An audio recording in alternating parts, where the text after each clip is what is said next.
ଜାଲରେ ମାଛ ବଦଳରେ ପଡ଼ିଛି ଅଜଗର ସାପ। ଖୋର୍ଦ୍ଧା ଜିଲ୍ଲା ଟାଙ୍ଗୀ ଥାନା ଜରିପଡ଼ା ପାଣିଦୁଆର ଗ୍ରାମ ମତ୍ସ୍ୟଜୀବୀ ଚିଲିକାକୁ ମାଛ ଧରିବାକୁ ଯାଇଥିଲେ। ଚିଲିକାରେ ଜାଲ ବସାଇଥିବା ବେଳେ ମାଛ ସହ ଜାଲରେ ପଶିଯାଇଥିଲା ଏକ ବିରାଟ ଅଜଗର।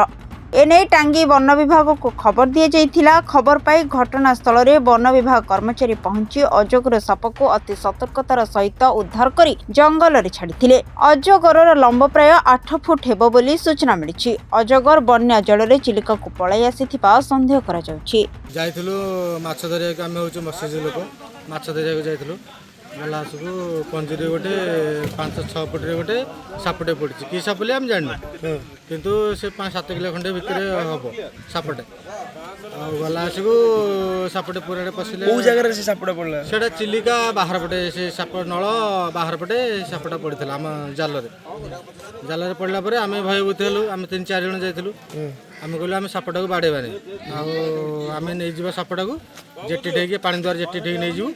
ତାପରେ ସାପଟାକୁ ଆଣିଲା ପରେ ଚିଲିକାରୁ ଆସିଲା ପରେ ସାପଟା ଧରିକି ଆସିଲୁ ପାଣିଦୁଆର ଜେଟି ଠେଇକି ଆସିଲା ପରେ ତାପରେ ଆମେ ତାଙ୍କୁ କହିଲୁ ଯେ ଆଉ ଲୋକମାନେ କହିଲେ ଆଉ ବାଡ଼ିଆ ବାଡ଼ି କରେନି ସାପଟାକୁ, ଆଉ ୟାଙ୍କୁ ଫରେଷ୍ଟ ଡିପାର୍ଟମେଣ୍ଟଙ୍କୁ ତାଙ୍କୁ କହିଦିଅ, ସେ ଆସି ସାପଟାକୁ ନେଇଯିବେ।